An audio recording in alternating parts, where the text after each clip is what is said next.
notre apôtre, le révérend apôtre Djedjan, avec des acclamations.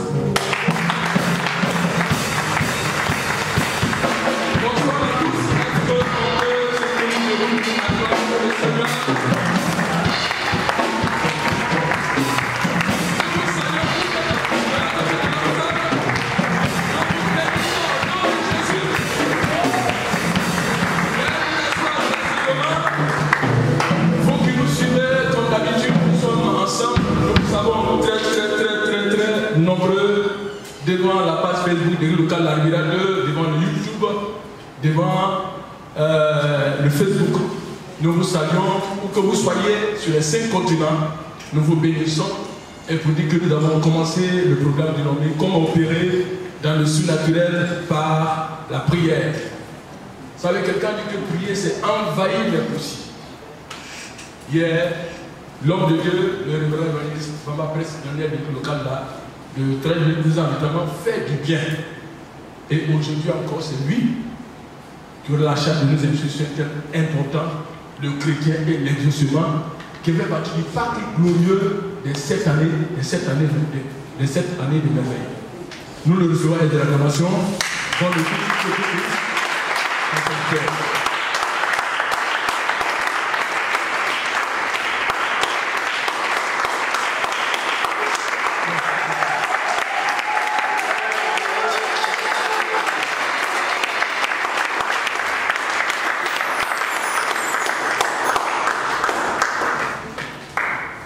Que Dieu vous bénisse. Bonsoir à tous. Que Dieu continue de nous faire du bien et que sa présence couvre ce lieu de sa gloire. Je voudrais dire merci à mon papa, l'apôtre Djedjan, pour cet honneur encore. Vous savez, comme je le disais hier, c'est un honneur, mais c'est un challenge. Venir à la chaire de la Riviera 2, c'est une grande bénédiction. Merci aussi à maman pasteur, aux anciens, à tous ceux qui nous ont soutenus dans la prière cette nuit pour que ce programme continue d'être une bénédiction pour nous au nom de Jésus-Christ.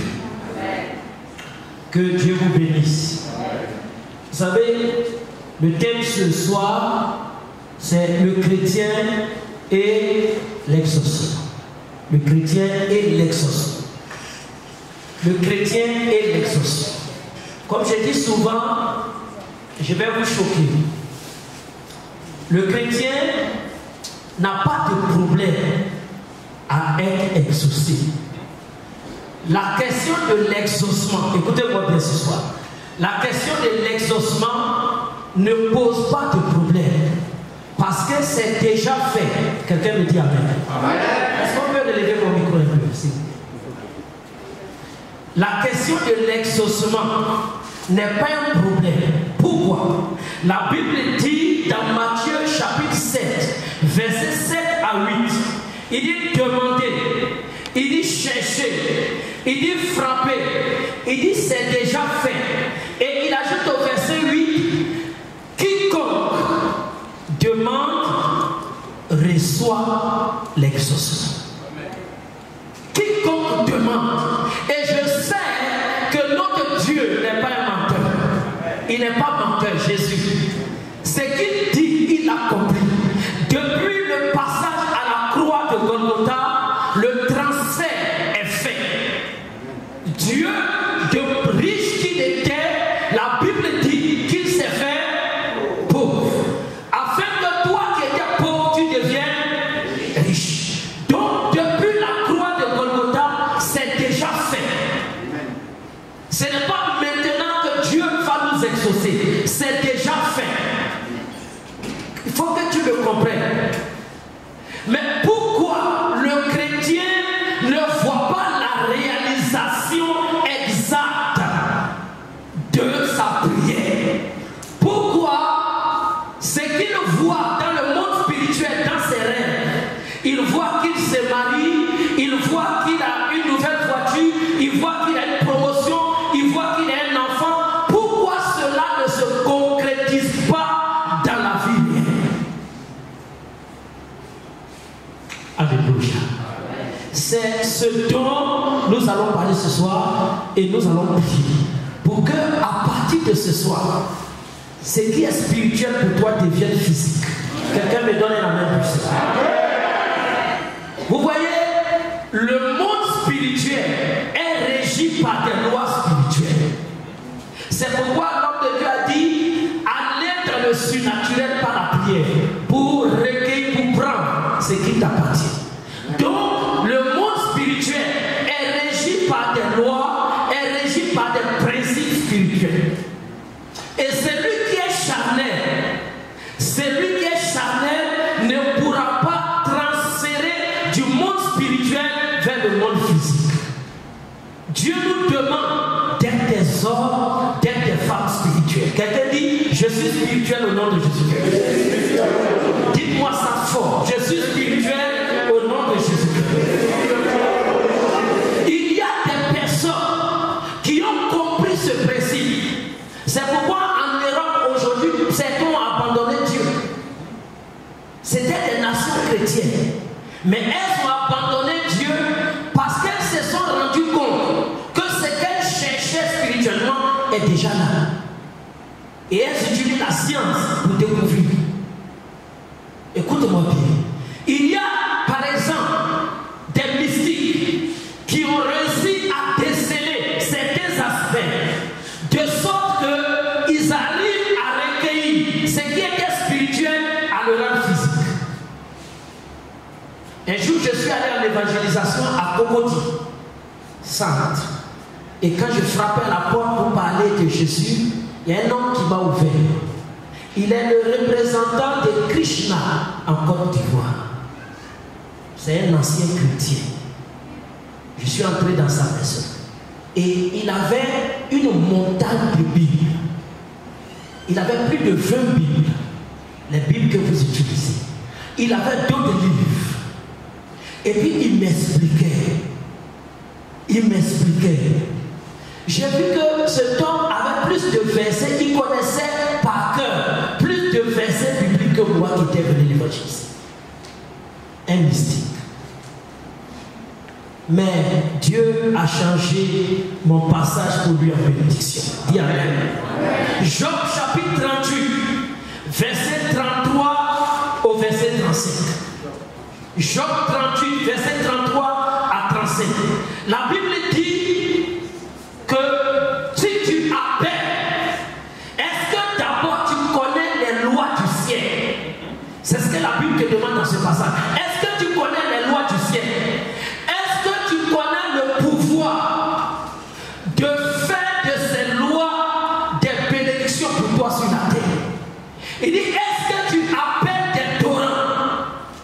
Est-ce que tu appelles des torrents? Est-ce que tu appelles des éclairs? Et est-ce que les torrents et les éclairs viennent pour te dire, me voici? Le principe de cette loi, c'est que ce que tu appelles doit te dire, me voici. Quelqu'un me dit Amen. Quand j'appelle un enfant dans mes entrailles, l'enfant doit venir me dire, me voici. Quand j'appelle un travail dans ma vie, une promotion, la promotion doit me dire, me voici. C'est de ça que ce passage parle. Mais pourquoi toi, ce que tu appelles ne te dit pas, me voici? Vous savez, j'étais musulman avant de devenir chrétien. Vous savez, certains scientifiques musulmans ont réussi à comprendre un mystère. Je vais vous le dire. Chaque année, ils ont réussi à déceler un mois qu'ils utilisent pour jeûner. Et dans ce mois de 30 jours, le 27e jour de ce mois, ils sont tous dans une nuit de prière. En réalité, ce sont les 10 derniers jours du mois de carême, du mois de Ramadan. Pourquoi? Parce que la nuit dont il est question, la 27e, ils disent que c'est la nuit de tous les destins. Cette nuit-là,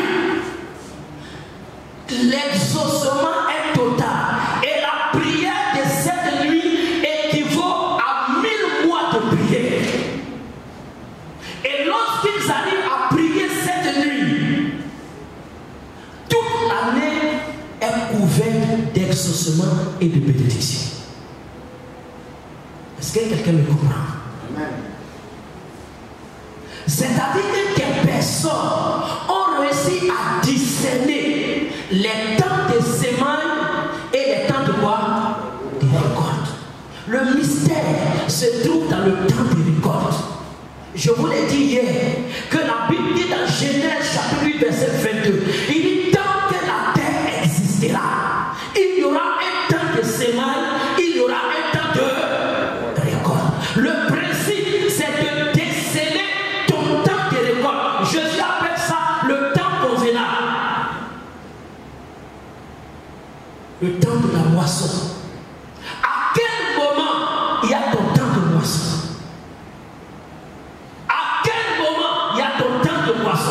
Donc, quand je prie le matin, je dois discerner. Élie, face au prophète de Baal et Astarté, il ne s'est pas jeté, il a prié la nuit et il a attendu. Il a dit au prophète, allez prier. Ils ont prié toute la demi-journée. Élie était là, il les regardait. Quand ils ont atteint la 8e heure, la Bible dit à partir de la 8e heure, Élie va leur dire c'est bon, arrêtez de prier. Élie savait, il connaissait, il discernait. Pourquoi? Parce qu'il savait qu'à la 9e heure, c'est l'heure de quoi? C'est l'heure de l'offrande. À la 8e heure, il leur a dit d'arrêter. Ils ont arrêté. Parce qu'eux, ils n'avaient pas discerné. Élie avait discerné le temps de l'exaucement, le temps de la réalisation. À la 9e heure, il a bâti l'autel. Il a bâti l'autel. Quand il a invoqué, le feu a dit, le voici. La Bible dit que Actes chapitre 10, Corneille avait prié nuit et jour. À la 9e heure, Corneille était dans la présence de Dieu. Il attendait l'exaucement. La Bible dit à la même 9e heure, un ange va se présenter à Corneille. Et dit, Corneille, tes secondes, tes prières sont montées devant Dieu. Tu es exaucé. Dieu n'a pas de problème avec l'exaucement. C'est le chrétien qui ne discerne pas le temps de sa grâce. Je veux qu'à partir de ce soir, ton esprit s'ouvre. Et vous allez voir, ces 7 jours, vous serez bénis au nom de Jésus. La parole qui a été prononcée par le Seigneur est une parole qui est récupérée par tous ceux qui sont sur la terre. Il dit tant que la terre existera, semailles et moissons, récoltes auront lieu. C'est la même chose. Que tu sois mystique, que tu sois quoi que ce soit, que tu sois démon, il y a un temps de récolte. Celui qui ne veille pas, on prend sa récolte. Si une nation comme la Côte d'Ivoire ne veille pas, on va prendre ses richesses. Est-ce que quelqu'un me comprend? Ça peut aller? Ce soir, Dieu va te faire du bien.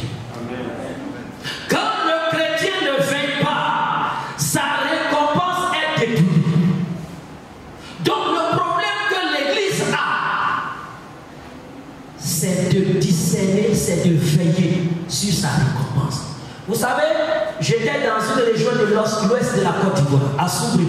Chaque fois qu'il y a le cacao, quand c'est la période du cacao, il y a beaucoup de coupeurs de route, c'est pas ça?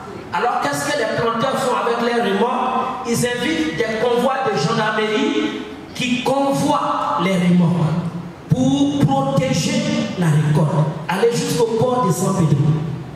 J'étais au Mali, de Sikasso à Bamako. Quand tu empruntes un car de 60 places, à la sortie de la ville, 2 gendarmes montent dans le car, un à l'avant, un à l'arrière, et ils escortent le car jusqu'à Bamako. Pourquoi?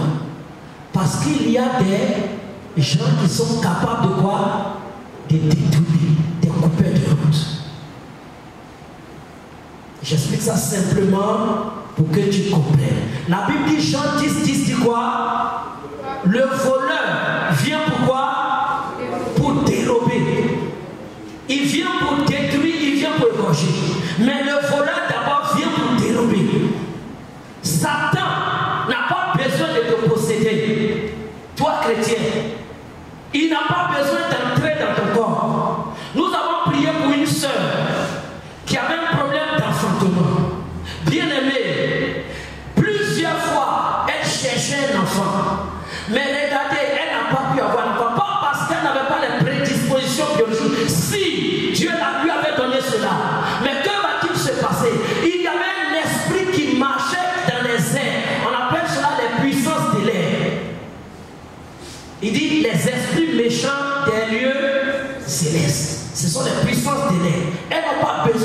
posséder. Elles sont au-dessus de toi. Et tu marches sur la terre et elles sont au-dessus. Chaque fois que tu dois entrer dans une faveur, elles récupèrent cela. Est-ce que quelqu'un me suit ce soir? Le voleur donc vient pour prendre ça, pour dérober. Jésus dit que lui, il est le bon berger. Il est venu afin que ses brebis aient quoi? Aient la vie et qu'elles soient dans l'abondance. Ésaïe chapitre 28, verset 24 à 26. La Bible dit, celui qui laboure pour s'aimer, laboure-t-il toujours? La Bible dit non. Parce qu'il y a un temps pour labourer, il y a un temps pour récolter. Ésaïe chapitre 26, verset 16 à 18. Ésaïe chapitre 26, verset 16 à 18. La Bible dit, ils se sont répandus en prière. Et quand le temps de l'enfantement arrive, c'est du vent qui sort. Donc, des gens passent du temps en train de prier. Ils sont en train de cultiver. Ils sont en train de s'aimer. Et quand le temps de l'enfantement arrive, ce qui sort, c'est quoi? C'est du vent. La récolte est spoliée.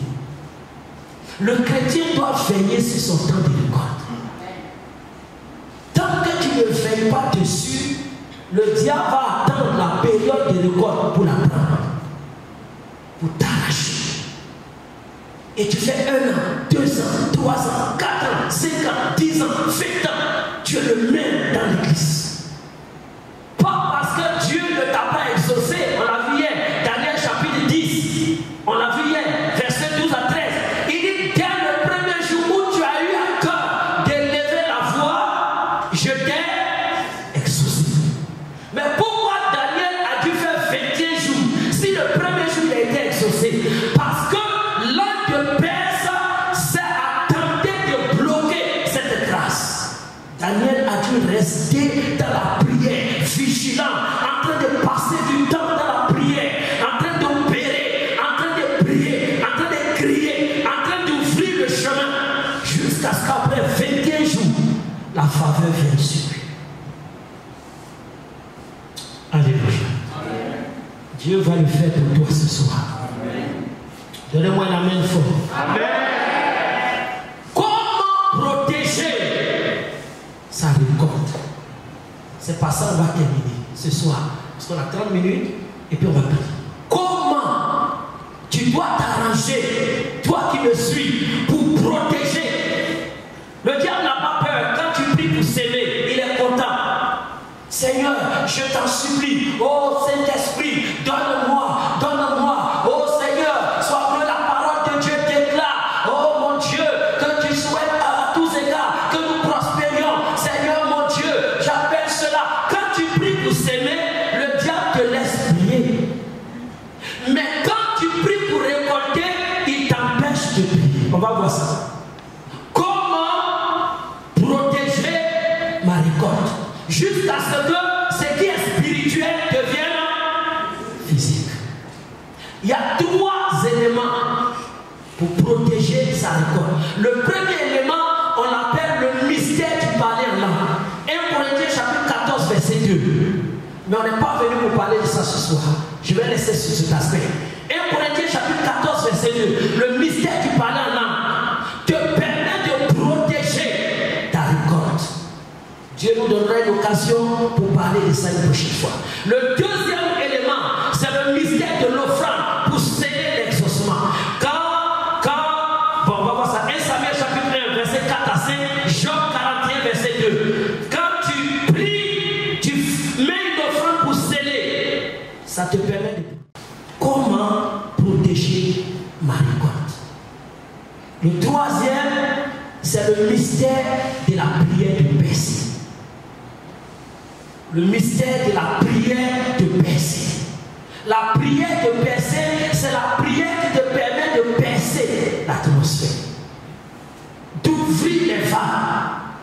Et tout ce qui est empêchement, tout ce qui empêchait s'éloigne, de sorte que ta récompense te vienne et que tu la touches, que tu te réjouisses, que cela soit palpable et que tu vois voir la gloire de Dieu.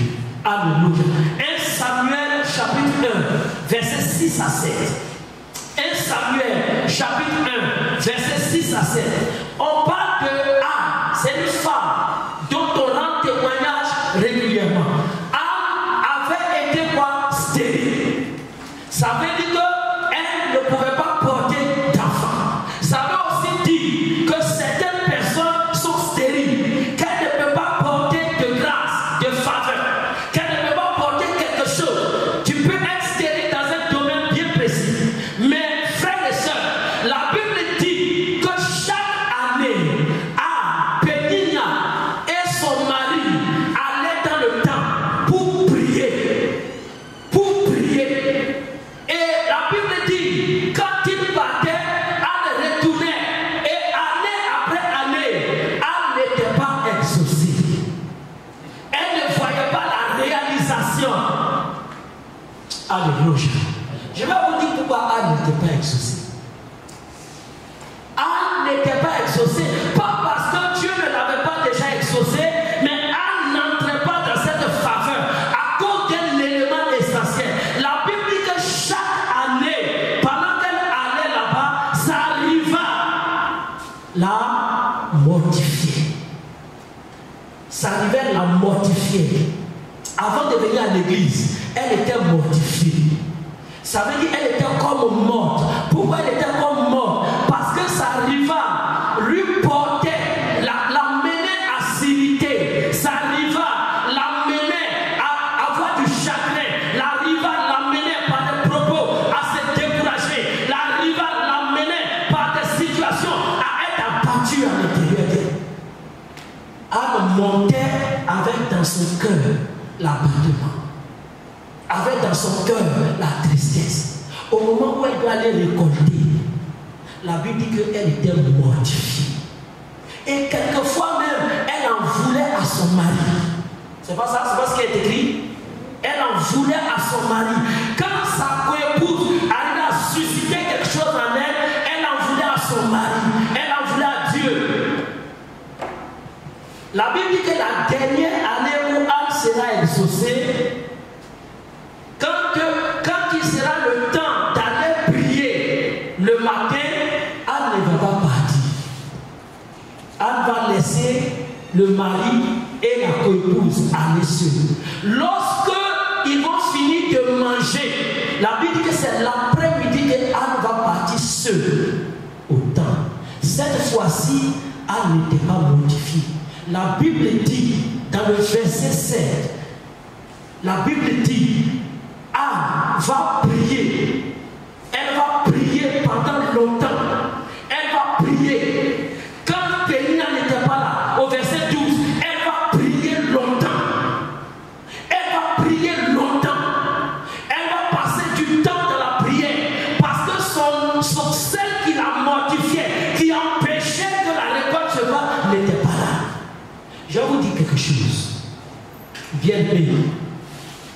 Quand vous sentez que vous êtes très fatigué et que c'est une fatigue particulière, c'est que c'est votre temps d'exaucement. Quand vous sentez que vous êtes lourd, il y a quelque chose qui vous amène à ne pas vous lever la nuit, c'est que vous êtes dans votre temps de récolte. Écoute-moi bien.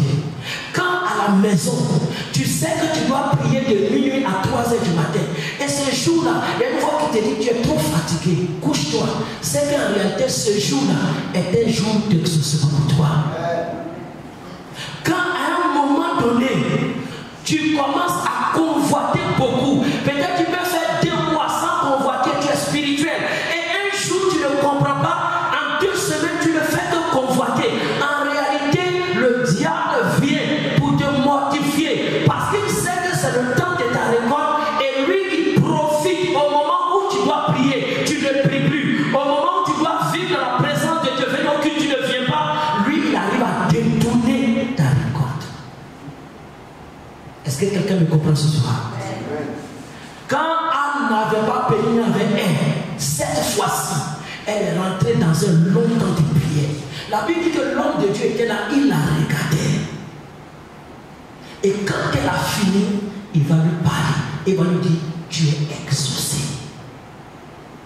Alléluia. La prière de percer te permet de dégager tout ce qui est contingence. Colère, fatigue. Je vais vous donner un secret. Quand je sens que je suis très fatigué, c'est là que je prie plus longtemps.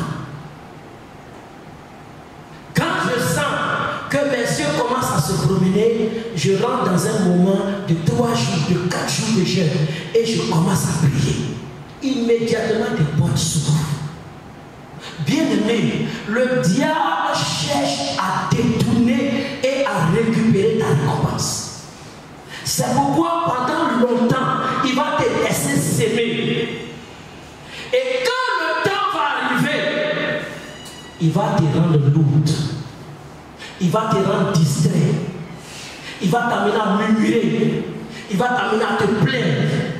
Et lorsque la période de la récolte est passée, tu vois que tu reprends ta vie chrétienne normale. Quelqu'un me dit, c'est fini à partir de ce soir. Tu ne parles pas comme un chrétien. Je dis, c'est fini à partir de ce soir. Alléluia. C'est pourquoi tu dois te lever pour réagir. Je ne te demande pas de réagir pendant le temps de la sémence. Ce n'est pas un problème pour toi. Mais réagir, discerne pendant ton temps de récolte. Si je suis fatigué, je me lave à 1h du matin. Quand je suis fatigué, je plonge mes 2 pieds dans un seau d'eau glacée et je commence à prier 3 heures, 4 heures, 5 heures, jusqu'à 8 heures de temps. Pourquoi? Parce qu'aucun ennemi ne doit prendre ma récolte. Quelqu'un me comprend? Quelqu'un me comprend? Quand tu sens que c'est ce temps, c'est là que tu dois te lever pour prophétiser sur ta vie. C'est là que tu dois te lever pour déclarer sur ta vie. C'est là que tu dois te lever pour parler sur ta vie. Parce que tu dois te dire, pourquoi je suis fatigué cette nuit? Pourquoi je suis fatigué cette nuit? Je me souviens d'une sœur pour laquelle nous avions prié. Pour laquelle nous avions prié. Chaque fois, elle doit tomber enceinte. La semaine où elle doit être féconde, c'est comme ça on dit, non? C'est là que la semaine, il y a des disputes à la maison entre elle et son mari pour des choses anodines. Quand c'est son temps d'ovulation, c'est là qu'il y a une petite colère qui vient tous les lèvres. Et ils ont fait des mois et des mois sans enfant. Jusqu'à ce qu'on arrive à discerner. Et on lui a dit, la semaine d'ovulation de fécondité, fais tout pour qu'il n'y ait rien.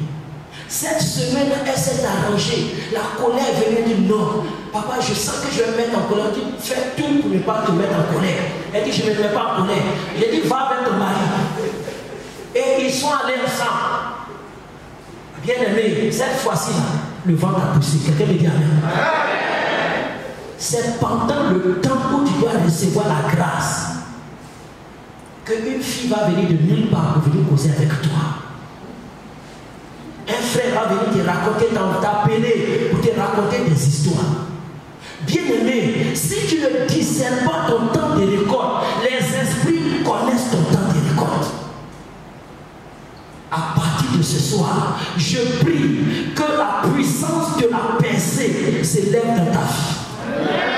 C'est pourquoi dans Ésaïe 7, de verset 5 au verset 7, il dit, le fils de David ne doit pas hériter des bénédictions. Et il continue pour dire, cela n'arrivera pas, cela n'aura pas lieu. Alléluia.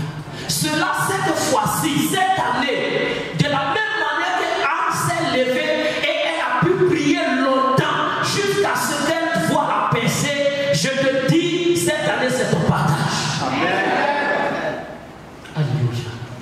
Personne ne doit prendre ta grâce cette année. Tu ne dois pas laisser l'occasion au diable par la colère de prendre ta grâce. Tu ne dois pas laisser l'occasion par la fatigue la nuit de prendre ta grâce. Tu ne dois pas laisser quoi que ce soit, la convoitise charnelle que le diable envoie chaque fois pour te détourner. Cette année, il ne doit pas prendre ta grâce. Parce que Dieu t'a déjà exaucé il y a longtemps. Mais ce qui s'oppose à voir la chose devenir physique, ce sont les éléments qu'il envoie dans ta vie. Je prie qu'à partir de ce soir, ton esprit soit ouvert au nom de Jésus-Christ. Nous allons prier le Seigneur.